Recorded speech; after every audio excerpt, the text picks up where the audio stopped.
Amplitude modulation, तो हम इसके साथ कैरियर भी भेज देते हैं। कैरियर क्यों भेजते हैं जी? ताकि हमें आउटपुट पे दोबारा हमें सिग्नल रीजनरेट न करना पड़े। तो अब इसको पढ़ते हैं कि कैरियर के साथ अगर हम इनपुट पे कैरियर के साथ ओरिजिनल मॉड्यूलेटिंग सिग्नल दोनों भेज दें, यानी कि कैरियर साथ में अलग से इनपुट पे साथ ही भेज दें ताकि हमें आउटपुट पे दोबारा कैरियर ना जनरेट करना पड़े, तो फिर इसका क्या हाल होगा? ठीक है, क्योंकि हमें पहले क्या करना पड़ रहा था, हमें जो इनपुट पे कैरियर दिया जा रहा है वही हमें आउटपुट पे खुद जनरेट करना पड़ रहा था। ठीक है, वो जो खुद जनरेट करना पड़ रहा था उसी के मसले को हल करने के लिए हम क्या करते हैं, कैरियर सिग्नल के साथ भेज देते हैं। जब सिग्नल के साथ भेज देते हैं एक्स्ट्रा कैरियर, तो हमें आउटपुट पे दोबारा कैरियर जनरेट नहीं करना पड़ता। इसको डिटेल से देखते हैं। देखें एम ऑफ टी के साथ जब cos omega C T multiply किया तो हमारे पास मॉड्यूलेटिंग सिग्नल आया M of T cos omega C T. ठीक है, कॉस इसमें क्या है जी, कैरियर सिग्नल है। अब हम कैरियर को साथ में एक्स्ट्रा भेजना है तो इस सिग्नल के साथ हमने ऐड कर दिया कॉस ओमेगा सी टी। अब देखिए ए इसके साथ हमने कोई एक कांस्टेंट मैग्नीट्यूड कुछ भी हो सकता है, वो हमने वैसे रख लिया ना सेफ साइड के लिए, ए कॉस ओमेगा सी टी आ। अब देखें दोनों में से अगर ये क्या है जी, एक्स्ट्रा कैरियर है जो हम इसलिए भेज रहे हैं ताकि हमें आउटपुट पे दोबारा कैरियर जनरेट ना करना पड़े। ये हमारा मॉड्यूलेटिंग सिग्नल है। अब इन दोनों में कॉस कॉमन आ रहा है तो कॉस को कॉमन ले लिया। अब क्या है, ए प्लस एम ऑफ टी। अब अगर इसी सिग्नल का आप फोरियर लें तो इसको क्या करेगा, M of omega plus omega C है ना, और ये एम ऑफ ये वाला M of omega plus omega C इसको कर देगा। ठीक है, M of omega plus omega C और एक दफा माइनस ओमेगा सी। अब ए एक कांस्टेंट है तो ये यूनिट इंपल्स के साथ एक दफा प्लस ओमेगा और एक दफा माइनस ओमेगा के ऊपर आ जाएगा। ठीक है, तो इसका अब ये वाला जो है ये हमारा क्या कैरियर सिग्नल है, ये हमारा मॉड्यूलेटिंग सिग्नल है, ये जो हमने साथ में भेज दिया।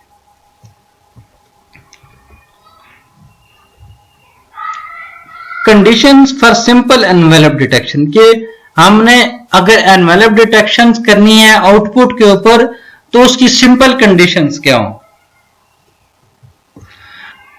अब देखिए हमारा जो ओरिजिनल सिग्नल है M of T cos omega C T, उसके साथ हमने एक एक्स्ट्रा रख दिया A cos omega C T. ठीक है, अब ओरिजिनल हमारे पास क्या आ गया, एम ऑफ टी जब इस दोनों में से कॉस कॉमन ले लिया तो ए प्लस एम ऑफ टी, यानी कि जिसका मैग्नीट्यूड होगा वो ए प्लस एम ऑफ टी होगा। ठीक है, पूरे सिग्नल का जब पूरे सिग्नल का magnitude A plus M of T है, ये ग्रेटर देन 0 होगा तो हमारे पास कुछ इस तरह से आएगा, यानी कि सारे का सारा सिग्नल पॉजिटिव है। ठीक है, जब सारे का सारा सिग्नल पॉजिटिव है तो हमारे पास इस तरह से आएगा ना। इसमें हमें एनवेलप डिटेक्शन में किसी किस्म का कोई मसला नहीं होगा, आसानी से हो जाएगी। अगर ग्रेटर देन 0 नहीं है तो फिर क्या आ जाएगा, ये कुछ नेगेटिव साइड पे आ जाएगा। नेगेटिव साइड पे आ जाएगा तो ये फिर दूसरी साइड पे चला जाएगा, यहां पे एक मैस बन जाएगा। ठीक है, तो एनवेलप डिटेक्शन के लिए जरूरी है कि A plus M of T must be greater than 0। ठीक है, ये देखिए एम ऑफ टी जो सिग्नल है इसकी पॉजिटिव पीक है, इसकी नेगेटिव पीक है। ठीक है, अब देखिए एम ऑफ पी की नेगेटिव और पॉजिटिव पीक है, इसके लिए हम क्या कर सकते हैं कि ये सारे का सारा सिग्नल पॉजिटिव रहे, सारे का सारा सिग्नल पॉजिटिव रहे। ठीक है, तो हम कहते हैं कि एम ऑफ पी जो है उसको ग्रेटर देन 0 होना चाहिए ताकि हमारा सिस्टम ओवरऑल एनवेलप डिटेक्शन कर सके। देखिए जो सिग्नल है वो जा रहा है जी प्लस एम ऑफ पी से लेकर माइनस एम ऑफ पी तक है ना। जो सिग्नल है हमारा मॉड्यूलेटिंग सिग्नल वो प्लस एम ऑफ पी से माइनस एम ऑफ पी तक जा रहा है। ठीक है, हम चाहते हैं कि A plus M of T सारा पॉजिटिव रहे, तो इसके लिए ये जो ए है इसकी वैल्यू इस माइनस एम पी से ज्यादा होनी चाहिए।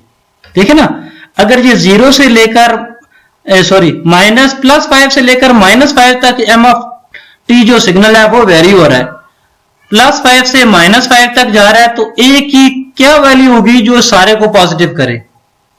ए 5 हो या 5 से बड़ा हो ना, -5 है ना, -5 को 0 करने के लिए क्या हो ये 5 हो।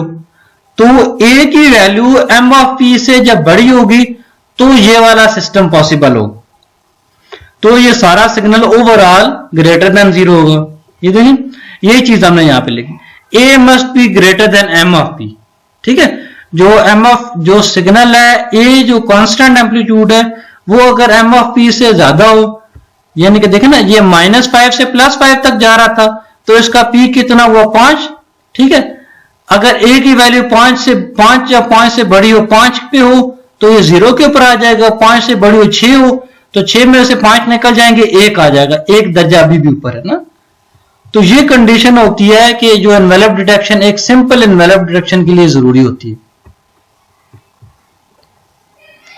मॉड्यूलेशन इंडेक्स, साइड बैंड और कैरियर की पावर कैसे फाइंड करते हैं एम्पलीट्यूड मॉड्यूलेशन में, ये देखते हैं ना। देखिए modulation index mu is equal to M P over A. Modulation index जो होता है वो सिग्नल के maximum peak amplitude divided by A constant. Constant A वो होता है जो कैरियर का एम्पलीट्यूड है और साथ में ये क्या है जी मॉड्यूलेटिंग सिग्नल का एम्पलीट्यूड। मॉड्यूलेटिंग सिग्नल के एम्पलीट्यूड डिवाइडेड बाय कैरियर के एम्पलीट्यूड, इन दोनों की रेशो को क्या कहते हैं मॉड्यूलेशन इंडेक्स। मॉड्यूलेशन इंडेक्स की नॉर्मल वैल्यू 0 से 1 के बीच में होती है, क्योंकि ये जो ए है ना ये हम कोशिश करते हैं एम ऑफ पी से ज्यादा रहे ताकि हमारी सिंपल इनवेलप डिटेक्शन हो सके। जब ए की वैल्यू एम ऑफ पी से ज्यादा या एम ऑफ पी के बराबर होगी तो इस सारे की रेंज 0 से 1 के बीच में रहेगी, जो हमें सिंपल इनवेलप डिटेक्शन के लिए जरूरी भी है। अब साइड बैंड और कैरियर देखें, ये वाला हमारा M of T cos omega C T ये साइड बैंड सिग्नल है और A cos omega C T ये क्या है कैरियर सिग्नल है। ये हम इसलिए भेज रहे हैं ताकि हमें आउटपुट पे दोबारा कैरियर ना जनरेट करना पड़े। तो इसकी कैरियर फाइंड करनी हो तो इसका जो scalar quantity A square divided by 2 आ जाएगी। इसी तरह इसका एम ऑफ टी है तो एम ऑफ टी का स्क्वायर डिवाइडेड बाय 2 आ जाएगी। अगर सारे सिस्टम की एफिशिएंसी फाइंड करना हो तो एफिशिएंसी देखिए आउटपुट हमारी ये है, ठीक है, ये आउटपुट ये है तो ये डिवाइडेड बाय दोनों का सम, ये डिवाइडेड बाय दोनों का सम है ना, दोनों का सम कितना हो जाएगा, ये एम ऑफ टी ये आउटपुट है। अब देखें टोटल सिग्नल में कैरियर भी है साइड बैंड भी है, लेकिन हमारा जो जो रिक्वायर्ड चीज है वो सिर्फ कैरियर है, सॉरी सिर्फ साइड बैंड है। तो आउटपुट क्या बन गया side band divided by carrier plus side band. ठीक है, दोनों को नीचे ऊपर दोनों ऊपर सिर्फ साइड बैंड का स्केल लिख दिया, नीचे दोनों का स्केल सम कर दिया, क्योंकि हमारे सिस्टम की टोटल पावर जो है वो ए प्लस एम ऑफ टी के लिहाज से, यूजफुल पावर सिर्फ ये साइड बैंड वाली है। अब ये देखें ये अगर सिग्नल है M of T is equal to mu A cos omega C T है और M of T is equal to क्या हो जाएगा, इसकी अगर पावर फाइंड करनी है तो mu A square divided by 2 आ जाएगी।